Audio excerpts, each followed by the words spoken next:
श्री शिवाय नमस्तुभ्यम। हर हर महादेव। दोस्तों, आप सभी लोग जानते हैं कि 6 जनवरी 2025 यानी सोमवार को पड़ रही है पौष महीने की सप्तमी तिथि। और दोस्तों, ये वो तिथि है जो पौष मास में पड़ने वाली सबसे बड़ी तिथि है, क्योंकि यह सोमवार के दिन पड़ रही है और इसका बहुत ही बड़ा और विशेष महत्व होता है। पूज्य गुरु जी ने कहा है कि अगर कभी भी मौका लग जाए और पौष महीने की सप्तमी तिथि सोमवार को पड़ जाए तो आप लोगों को 11 चावल के दाने का उपाय तो अवश्य ही करना चाहिए। इन दोनों का संयोग बहुत ही कम आता है। इसी के साथ में गुरुजी ने अपनी शिव पुराण कथा में बताया है कि इस दिन आपको 11 चावल दाने का उपाय तो आपको अवश्य ही करना चाहिए, क्योंकि ऐसा दिन पूरे साल में सिर्फ एक ही बार आता है। और दोस्तों, आप सभी लोग जानते हो कि शिव का अगर सबसे बड़ा कोई उपाय है तो वो 11 चावल के दाने वाला उपाय है। तो दोस्तों, इस सोमवार के दिन आप लोगों को इस 11 चावल दाने वाले उपाय को जरूर करना है। बहुत सारे लोग होंगे जिन लोगों ने इस उपाय को ना किया हो, मतलब पूरा साल निकल गया, उन्होंने किसी भी दिन इस 11 चावल के दाने वाले उपाय को ना किया हो। पर दोस्तों, आपके पास एक आखिरी मौका बचा हुआ है जो कि 6 जनवरी के दिन है। तो इस दिन आप लोगों को इस वाले उपाय को जरूर कर लेना है। भले ही आपने पूरे महीने भर इस उपाय को ना किया हो, पर अगर आपने इस पौष महीने के सोमवार के दिन अगर इस वाले उपाय को कर लिया तो आपको इस उपाय को करने का वो फल मिलेगा जिसकी आपने कभी कल्पना भी नहीं करी होगी। इसीलिए आप लोग इस वाले उपाय को एक बार जरूर कर लेना है, ताकि आप लोगों के हाथ से यह मौका ना जा सके और आपको इस उपाय को करने का फल मिल सके। दोस्तों, यह उपाय पंडित जी ने अपनी अभी की ही श्री शिव महापुराण की कथा में बताया है। जिस उपाय को आज हम आपको बहुत अच्छे से समझाने वाले हैं। इस वीडियो को देखने के बाद इस उपाय को समझने के लिए आपको कोई और वीडियो को देखने की जरूरत नहीं पड़ेगी। तो चलिए दोस्तों, उपाय को शुरू करते हैं। देखिए, यह इस पौष महीने के सोमवार के दिन यह इतना खास होता है, इतना महत्वपूर्ण होता है। देखा गया है कभी कभी बड़े बड़े पूजा पाठ अनुष्ठान से जो मनोकामना पूर्ण नहीं होते, वो पौष महीने के सोमवार के दिन एक छोटे से उपाय करने से ही आपकी मनोकामना पूर्ण हो जाती है। और बहुत सारे लोगों ने इस उपाय को किया भी है और उनको इस उपाय को करने का फल भी जरूर मिला है। अगर आप लोग भी इस उपाय को करना चाहते हैं तो आप इस उपाय को पहले अच्छे से समझ लेना, सुन लेना, उसके बाद करना। आपको इस उपाय का फल जरूर मिलेगा। और इस उपाय को कर लेने से आपके घर में चाहे किसी भी प्रकार की दुख और समस्या क्यों ना चल रही हो, आपको उसका कारण भी नहीं पता है कि भाई यह समस्या किस कारण से चल रही है। उसका कुछ भी कारण हो सकता है, जैसे पितृदोष हो सकता है या किसी भी तरह का मंगल दोष भी हो सकता है। तो इस दिन आप लोगों को यह वाला उपाय कर लेना है।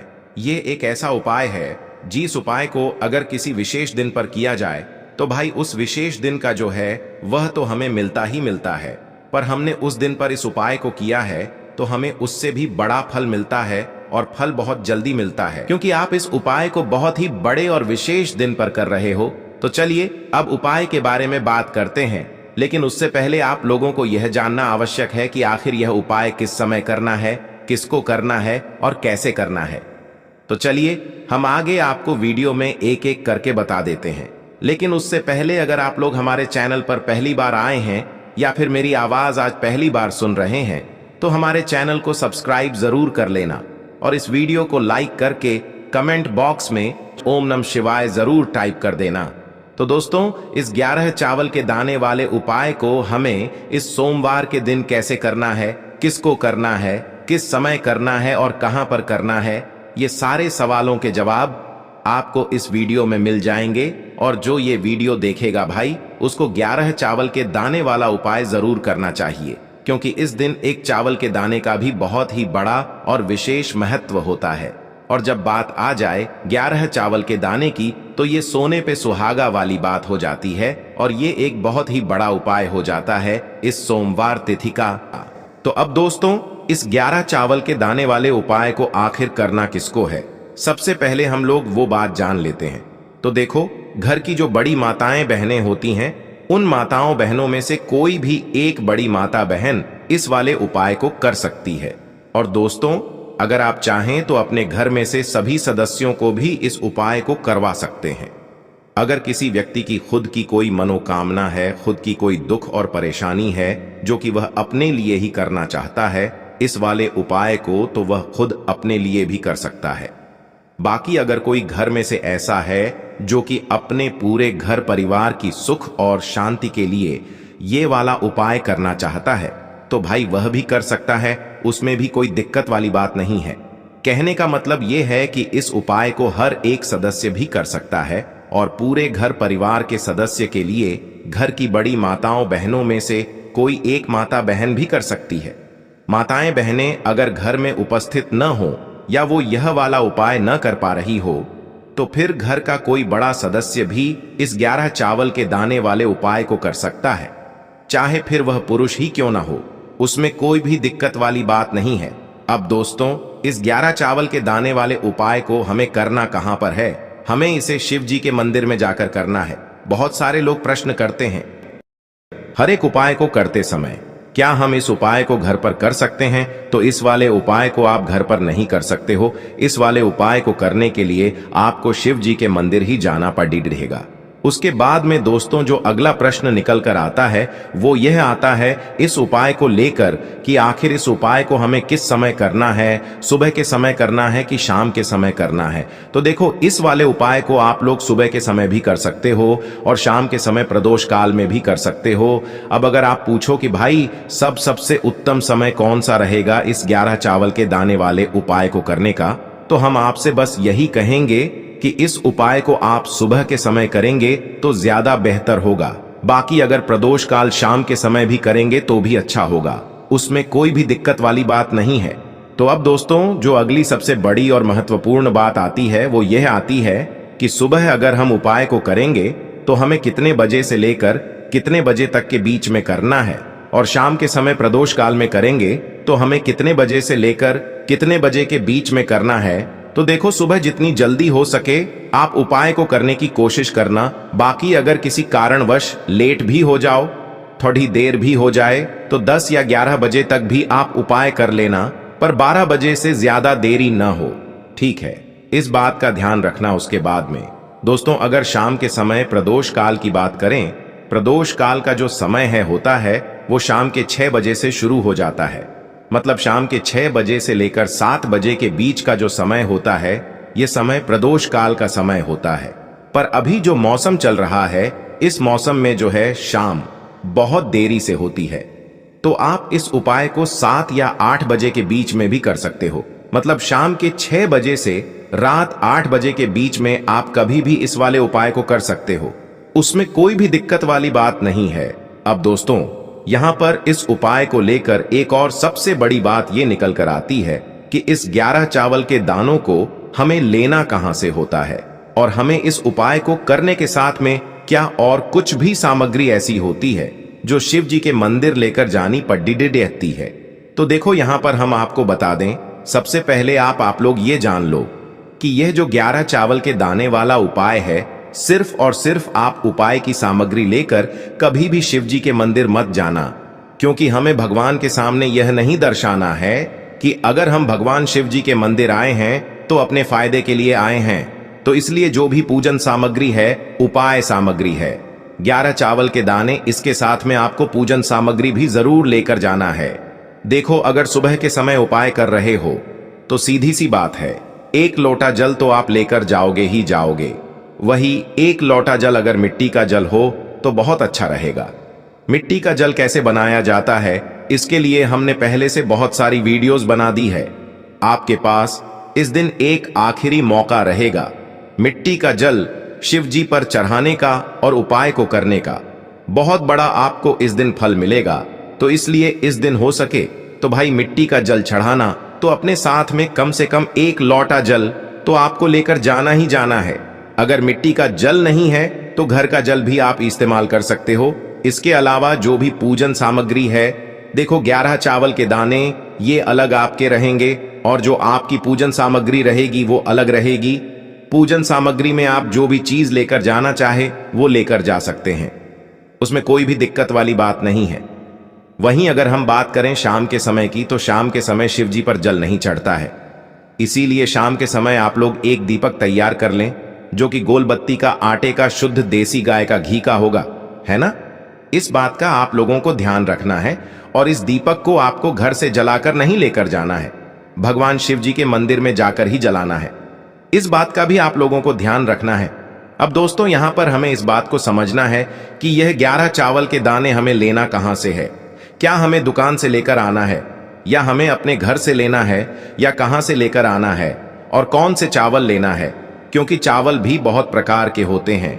तो देखो, इन सभी सवालों के जवाब आप लोग एक बात में सुन लो कि भाई ये जो उपाय है, इस उपाय में आपको ये नहीं देखना है कि भाई कौन से चावल है, कौन से चावल नहीं है।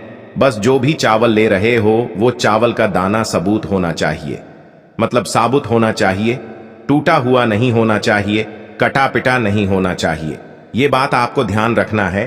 बाकी आपका चावल बासमती हो या सादा चावल हो या कोई सा भी चावल हो, उसमें कोई भी दिक्कत वाली बात नहीं है। तो सीधी सी बात है कि आपके घर के रसोई घर में जहां पर आप भोजन बनाते हो, वहां पर जो भी चावल आपके उपस्थित हो, उन चावलों में से अपनी एक कटोरी भर लेना या एक मुट्ठी चावल अलग से निकाल कर रख लेना, क्योंकि हम 11 चावल ही यहाँ पर इस उपाय में लेने वाले हैं। तो हमें यह चावल के दाने गिनकर निकालने पर डढ़ेंगे। इस बात का आप लोगों को ध्यान रखना है। तो अपने उस चावल की कटोरी में से या चावल में से 11 ऐसे चावल के दाने आप लोग निकाल लो जो कि टूटे हुए ना हो, कटे पिटे ना हो, जिनमें कोई दाग ना लगा हुआ हो, है ना? अच्छे साबुत चावल के दाने 11 दाने आप लोग निकाल कर रख लो और इन्हें किसी भी एक कागज की पुड़िया में या किसी एक छोटी सी कटोरी में आप लोग रख लो, ताकि यह सुरक्षित रहे। आपके एक भी चावल का दाना इधर उधर ना हो और आपका उपाय भी पूरा अच्छे से हो जाए। तो भाई, जैसे ही आपका उपाय की जो सामग्री है, 11 चावल के दाने ये तैयार हो जाते हैं, उसके बाद मैं आपको जो भी अपनी पूजन सामग्री है, सुबह के समय कर रहे हो तो 1 लोटा जल या पूजन सामग्री जो लेकर जाना चाहो उसकी भी तैयारी कर लेना। और शाम के समय जा रहे हो तो भाई अपना जो दीपक है उसे तैयार कर लेना, ठीक है? और उपाय को करते समय शुद्धता का विशेष रूप से ध्यान रखना, ठीक है? सुबह सुबह स्नान करने के बाद ही उपाय को करने की आप लोग तैयारी करना। उसके बाद अगर शाम के समय की बात करें तो शाम के समय आपको स्नान करने की जरूरत नहीं है, पर शुद्धता का ध्यान रखना है। आपको स्नान तो नहीं करेंगे, आप हाथ मुंह धोकर भी इस वाले उपाय को शाम के समय प्रदोष काल में कर सकते हैं। इसमें कोई दिक्कत वाली बात नहीं है। तो आप अपने उपाय की पूरी सामग्री तैयार करके आपके पास ही में जो आपका शिव मंदिर हो वहां पर पहुंच जाइए। सबसे पहले शिव मंदिर में जाकर आप लोगों को उपाय नहीं करना है, पहले भगवान के दर्शन करना है, भगवान से आशीर्वाद प्राप्त करना है, फिर शिव जी की शिवलिंग के पास में आना है। शिवलिंग के पास में आने के बाद आप जो पूजन सामग्री लेकर आए हुए हैं, जैसे कि सुबह गए हुए होंगे तो 1 लोटा जल और जो भी पूजन सामग्री लेकर आए हैं, आप उनसे भगवान शिव जी की पूजन कीजिए। सबसे पहले तो 1 लोटा जल ही चढ़ेगा, उसके बाद में आपकी पूजन सामग्री चढ़ेगी। उसके बाद में अगर दोस्तों शाम के समय अगर आप इस उपाय को कर रहे हो तो अपने साथ में कम से कम एक जो दीपक है गोल बाती का जो आप अपने साथ में लेकर गए हो, उस दीपक को मंदिर में जाकर अपनी माचिस से जलाना है और उस दीपक को शिवलिंग के पास में रखना है, ठीक है? इस दीपक को रखने के बाद ही आप लोगों को अपना ये वाला उपाय शुरू करना है। और दीपक को ज्यादा पास में मत रखना, वैसे भी गर्मी पड़ रही है, भगवान शिव जी को आंच नहीं लगनी चाहिए, है ना? तो भाई, जैसे ही आपकी पूजा अर्चना हो जाती है, आप भगवान शिव जी को प्रसन्न कर लेते हैं। उसके बाद में शिवलिंग के पास ही में आप कहीं पर बैठ जाइए, सामने या आसपास जिस जगह पर आपको बैठना हो वहां पर बैठ जाइए और अपने वह 11 चावल के दाने अपने सामने निकाल कर रख लीजिए, क्योंकि अब यहाँ पर उपाय को यहाँ पर करने की आपको तैयारी करना है। और इस तरीके से जब आप उपाय करेंगे, पूजन सामग्री करने के बाद, पूजन अर्चना करने के बाद, तो आपको उपाय का फल बहुत जल्दी और बहुत बढ़ा होकर मिलेगा। तो अपने 11 चावल के दाने अपने सामने निकाल कर रख लेना। और यह जो उपाय है यह आपकी सीधे हाथ की हथेली से होगा, इसलिए इस बात का भी विशेष रूप से ध्यान रखना है। तो सीधे हाथ की हथेली का प्रयोग करके ही आप लोग अपना इस वाले उपाय को करना। अपने सामने जो भी आपकी कागज की पुड्डियां है उसको खोल कर रख लो, या कटोरी है तो भाई उसे अपने सामने रख लो और अपने वह 11 चावल के दाने निकाल लो, ठीक है? उसके बाद में दोस्तों अब आपको क्या करना है कि शिवलिंग आपके सामने होगी, तो आपने वह 11 चावल के दाने एक एक करके आपको शिव जी के शिवलिंग के ऊपर चढ़ाना है। कहां पर चढ़ाना है? शिवलिंग के ऊपर चढ़ाना है और कहीं पर भी नहीं चढ़ाना है। आपको अपने हथेली से तो शिवलिंग के ऊपर चढ़ना है, भले ही फिर वो अपने आप जलाधारी पर गिर जाए या मतलब वहीं पर गिर जाए, उसमें कोई दिक्कत वाली बात नहीं है, पर आप चढ़ाओ शिवलिंग के ऊपर ही। तो आपको क्या करना है, अपना पहला चावल का दाना उठाना है, श्री शिवाय नमस्तुभ्यम बोलना है और शिवलिंग पर चढ़ा देना है। इसी तरीके से दूसरा चावल का दाना उठा है, शिवलिंग पर चढ़ाना है और मंत्र बोल देना है। और फिर तीसरा चावल का दाना उठाना है, श्री शिवाय नमस्तुभ्यम बोलना है और चढ़ा देना है। इसी प्रकार से आपको पूरे 11 चावल के दाने एक एक करके शिव जी के शिवलिंग के ऊपर चढ़ाना है और भगवान से प्रार्थना करते जाना है। मतलब प्रार्थना तो आपको आखिरी में करना है, पर हर एक चावल के दाने को चढ़ाते समय श्री शिवाय नमस्तुभ्यम जरूर बोलना है। उसके बाद ही में यह चावल का दाना शिवलिंग के ऊपर आपको चढ़ाना है। जैसे ही आपके 11 चावल के दाने शिवलिंग के ऊपर चारहच जाते हैं, तो भाई उसके बाद में आपको क्या करना है, भगवान से अपनी मनोकामना बोलना है। मनोकामना भी कब बोलना है? जब आपका 11 चावल का दाना आपके सीधे हाथ की हथेली में हो और आप उसे चढ़ाने के लिए जा रहे हो। श्री शिवाय नमस्तुभ्यम बोलकर उस आखिरी चावल के दाने को शिवलिंग के ऊपर चढ़ा देना और भगवान से फिर अपनी वह मनोकामना बोल देना, जिस मनोकामना के लिए आप लोग अपना यह वाला उपाय कर रहे हो, जिस भी दुख और परेशानी के लिए आप लोग अपना यह वाला उपाय कर रहे हो। उसके बाद में जैसे ही आप अपनी मनोकामना बोल देते हो, आपका यह वाला उपाय पूरा हो जाता है। पर दोस्तों, उपाय को करने के बाद आप लोगों को 2 मिनट भगवान शिव जी के मंत्र का जाप जरूर करना है और मंत्र का जाप करने के बाद भगवान से एक और बार प्रार्थना करना है। बेलपत्र शिवलिंग पर अर्पित करनी है और जब भी आप यह बेलपत्र शिवलिंग पर अर्पित करेंगे तो आपको अपनी हथेली शिवलिंग से ही स्पर्श रखनी है। अपनी हथेली को आपको शिवलिंग से हटाना नहीं है। देखिए, जब भी बेलपत्र समर्पित करते समय आप अपनी हथेली शिवलिंग से स्पर्श करेंगे, तब आपको जो भी आपकी विशेष मनोकामना है, उस मनोकामना को परिपूर्ण करने की आपको महादेव से प्रार्थना कर लेनी है और उसके बाद आपको अपनी जो हथेली है, इससे बेलपत्र के ऊपर से हटा लेनी है। फिर सबसे आखिर में आपके पास जो जल है, इससे आपको धीरे धीरे भगवान शिव की शिवलिंग पर ही समर्पित कर देना होगा। शिव महापुराण के मूल मंत्र श्री शिवाय नमस्तुभयम, इस मंत्र का लगातार जाप करते हुए पूज्य गुरुदेव ने कहा है कि जल आपको इतने धीरे धीरे अर्पित करना है कि जल अर्पित करते समय आप कम से कम 11 बार श्री शिवाय नमस्तुभयम या फिर ओम नमः शिवाय इस मंत्र का स्मरण अवश्य ही कर सकें। फिर इसके बाद जलाधारी से जो जल नीचे बह रहा है, उससे आपको थोड़ा सा अपने हाथ में झेल लेना है और इस जल को आपको अपनी आंखों पर और अपने नेत्रों पर लगा लेना है। देखिए, पूज्य गुरु जी कहते हैं कि जब भी हम महादेव को बेलपत्र अर्पित करते हैं, तो महादेव हमारी जो मनोकामना है उसे बहुत ही जल्द परिपूर्ण करते हैं। क्योंकि बेलपत्र माता पार्वती के आंसुओं से उत्पन्न हुई है, इसीलिए यह महादेव को अत्यधिक प्रिय होती है और साथ ही साथ महादेव को बहुत ही शीघ्रता से प्रसन्न कर देती है। पूज्य गुरु जी ने कहा है कि आपको यह उपाय विशेषकर 3 सोमवार या फिर 5 सोमवार लगातार कर लेना चाहिए, क्योंकि इससे हमारे जीवन की ऐसी कोई मनोकामना नहीं जिसे महादेव परिपूर्ण न कर सके। तो इस प्रकार से आपको मनोकामना पूर्ति के लिए यह सुंदर सा उपाय करना है। अब दोस्तों, हम जान लेते हैं गुरुदेव द्वारा बताए गए दूसरे खास और चमत्कारिक उपाय के बारे में। देखिए, यह उपाय भी बहुत ही खास होने वाला है। इस उपाय को करने के लिए आपको सबसे पहले तो आधा चम्मच या फिर उससे भी कम गौ माता का घी लेना है। यदि आपको गौ माता का घी प्राप्त हो जाता है तो आपको आधा चम्मच गौ माता का घी ले लेना है। यदि आपके पास अन्य शुद्ध घी है तो उसे आपको ले लेना है। अब देखिए दोस्तों, आपको ये जो घी है इसे सीधे लेकर के पहुंच जाना है भगवान शिव के मंदिर में। देखिए, पूज्य गुरु जी कहते हैं कि यह एक ऐसा अचक उपाय है जो आपकी बीमारी को भी समाप्त करने वाला है। आपके घर में जो भी लड़ाई झगड़े हैं उन्हें भी समाप्त करने वाला है। आपको अपने जीवन में सुख, समृद्धि, मान, सम्मान, ऐश्वर्य, कीर्ति, इन सभी की प्राप्ति करवाने वाला है।